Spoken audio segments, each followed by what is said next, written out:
Hello friends, welcome to channel. അപ്പോൾ നമ്മളിന്ന് പറയാൻ പോകുന്നത് നമ്മുടെ ഇൻകം ടാക്സ് നോട്ടീസിനെ കുറിച്ചാണ്. നമ്മുടെ ക്രെഡിറ്റ് കാർഡിൻ്റെ ഇപ്പോൾ നിങ്ങൾക്ക് അറിയായിരിക്കും, നമ്മുടെ ഇൻകം ടാക്സ് ITR ഒക്കെ ഫയൽ ചെയ്യാറായിട്ടുണ്ട്. നിങ്ങൾക്ക് അത് എക്സ്റ്റെൻഡ് ചെയ്തിട്ടുണ്ട് സെപ്റ്റംബർ വരെ. എന്നാലും നമുക്കിപ്പോൾ നോർമൽ ടൈം ആയിട്ടുണ്ട്, നമുക്ക് ITR ഫയൽ ചെയ്യാനുള്ള ടൈമും കാര്യങ്ങളൊക്കെ ആയിട്ടുണ്ട്. അപ്പോൾ അതിൻ്റെ ഭാഗമായിട്ട് തന്നെ ഇപ്പോൾ കുറേ പേർക്ക് വരുന്നുണ്ട്. എന്താ വെച്ചാൽ നിങ്ങൾ ക്രെഡിറ്റ് കാർഡ് ഉപയോഗിച്ചിട്ട് നിങ്ങളുടെ ഇതെന്താ സംഭവം എന്ന് വെച്ചാൽ, കുറേ പേര് ഈ റെൻറ്റ് പേയ്മെൻറ്റ് ഉണ്ടല്ലോ, നമ്മൾ ക്രെഡിറ്റ് കാർഡ് ഉപയോഗിച്ചിട്ട് റെൻറ്റ് പേയ്മെൻറ്റ് എടുക്കുന്നുണ്ട്, ഇഷ്ടംപോലെ എടുക്കുന്നുണ്ട്.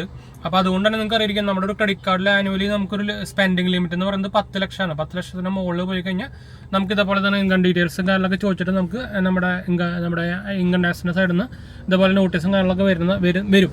അതാണ് അവരുടെ ഒരു ലിമിറ്റ് വരുന്നേക്കുന്നത്.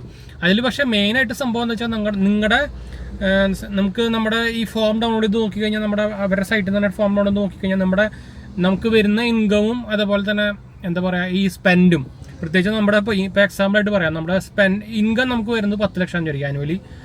സ്പെൻഡ് വന്നേക്കുന്നത് ഒരു 15 ലക്ഷം 18 ലക്ഷമൊക്കെ അങ്ങനെയൊക്കെ വന്നിട്ടുണ്ടെങ്കിൽ പണിയാണ്. എന്താ വെച്ചാൽ നിങ്ങൾക്ക് അത് ഭയങ്കരമായിട്ട് ഡിഫറൻസ് അവിടെ വരുന്നുണ്ട്. അപ്പോൾ അതുകൊണ്ട് ചിലപ്പോൾ തന്നെ നിങ്ങൾക്ക് നോട്ടീസ് വരാനും അത് ഇതെന്താ രണ്ടും ഭയങ്കര മിസ്മാച്ച് വരുന്നുണ്ടല്ലോ. അപ്പോൾ നിങ്ങൾക്ക് കയ്യിൽ കാശ് കിട്ടുന്നതും മറ്റേത് സ്പെൻഡ് വരുന്നതും ഭയങ്കര ഡിഫറൻസ് ആണ്. അപ്പോൾ മെയിനായിട്ട് ഈ ക്രെഡിറ്റ് കാർഡ് ബില്ല് 10 ലക്ഷവും 15 ലക്ഷവും 20 ലക്ഷം പറഞ്ഞ ആൾക്കാർക്ക് ഇഷ്ടം പറ്റില്ലെന്ന് വെച്ചാൽ, നമുക്ക് നോർമലി ഇപ്പോൾ കുറേ ക്രെഡിറ്റ് കാർഡിൽ ലിമിറ്റ് കൊടുത്തിട്ടുണ്ടാവും. പോരാത്തതിന് മൾട്ടിപ്പിൾ ക്രെഡിറ്റ് കാർഡ്സുകൾ ഉണ്ടായിരിക്കും.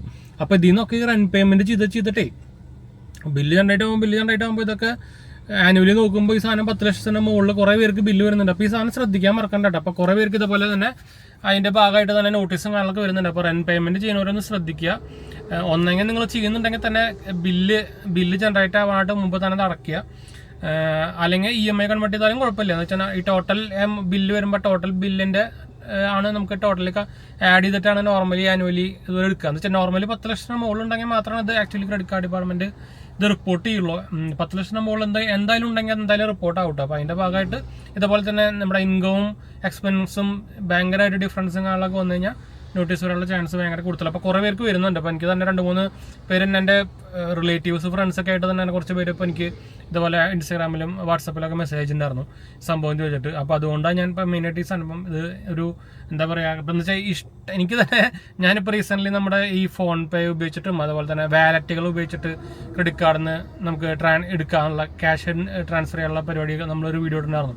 അപ്പോൾ അങ്ങനത്തെ വീഡിയോസ് ഇടുമ്പോൾ നമുക്ക് ഇഷ്ടം പോലെ കമൻറ്റ്സ് വരാറുള്ളതാണ്. എനിക്ക് ആക്ച്വലി 3 ലക്ഷം രൂപ ലിമിറ്റ് ഉണ്ട്, അതെങ്ങനെ ഫുൾ എടുക്കാൻ പറ്റുമെന്ന് വെച്ചാൽ. അപ്പോൾ ഇങ്ങനെ തന്നെ നമ്മളിത് മൾട്ടിപ്പിൾ ക്രെഡിറ്റ് കാർഡ് ഉണ്ടല്ലോ. അപ്പോൾ ഇങ്ങനെ തന്നെ നമ്മളൊരു കൊല്ലത്തിൽ സുഖമായിട്ട് ഒരു പ്രാവശ്യം തന്നെ 3 ലക്ഷം എടുത്തു കഴിഞ്ഞാൽ കൊല്ലത്തിൽ 10 ലക്ഷം ആകും, വലിയ പാടൊന്നുമില്ല. അപ്പോൾ ഇങ്ങനെ എടുക്കുകയും റൺ പേയ്മെൻറ്റാണ് മെയിനായിട്ട് ഇതിൽ പാര വരുന്നത് മെയിനായിട്ടെന്ന് വെച്ചാൽ. അതുകൊണ്ടാണ് നമുക്ക് ഈ ക്രെഡിറ്റ് കാർഡ് ബില്ല് കൂടിയിട്ട് ഇതുപോലെ ആനുവലി 10 ലക്ഷത്തിന് മുകളിൽ വരാനുള്ള ചാൻസ് കൂടുതലാവുന്നത്. അപ്പോൾ അതുകൊണ്ട് തന്നെ ശ്രദ്ധിക്കാൻ മറക്കണ്ട.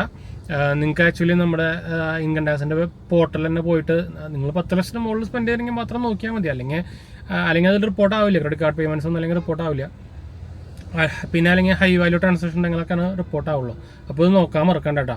അല്ലെങ്കിൽ നോട്ടീസ് നമ്മളായിരിക്കും പിന്നാലെ നടക്കേണ്ടി വരിക. അപ്പോൾ ശ്രദ്ധിക്കാൻ മറക്കണ്ട. അങ്ങനെ റൺ പേയ്മെൻറ്റ് ചെയ്യുന്നുണ്ടെങ്കിൽ തന്നെ ബില്ല് ജനറേറ്റ് ആകുമ്പോൾ അതിൻ്റെ ഒരു അറ്റ്ലീസ്റ്റ് ഒരു പകുതിയെങ്കിലും അടയ്ക്കാൻ നോക്കുക. നമ്മൾ ഇതുപോലെ എടുത്തതിൻ്റെ അറ്റ്ലീസ്റ്റ് പകുതിയെങ്കിലും അടയ്ക്കാൻ നോക്കുക കേട്ടോ.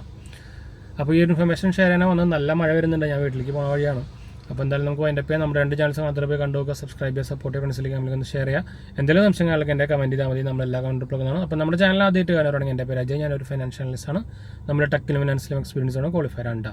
അപ്പോൾ നമുക്ക് മറക്കണ്ട, നമ്മൾ ഇൻസ്റ്റാഗ്രാം പേജിൽ അവൈലബിൾ ആണ്. നിങ്ങൾക്ക് അതിലും വേണമെങ്കിൽ മെസ്സേജ് ചെയ്യാം. ഡിസ്ക്രിപ്ഷനിൽ ലിങ്ക് കൊടുത്തിട്ടുണ്ട്. പേജ് ഫോളോ അടിച്ച് കഴിഞ്ഞാൽ നിങ്ങൾക്ക് മെസ്സേജ് ചെയ്യാം കേട്ടോ. അപ്പോൾ അതിൻ്റെ ചെയ്യാം, അടുത്ത വീഡിയോ കാണാം.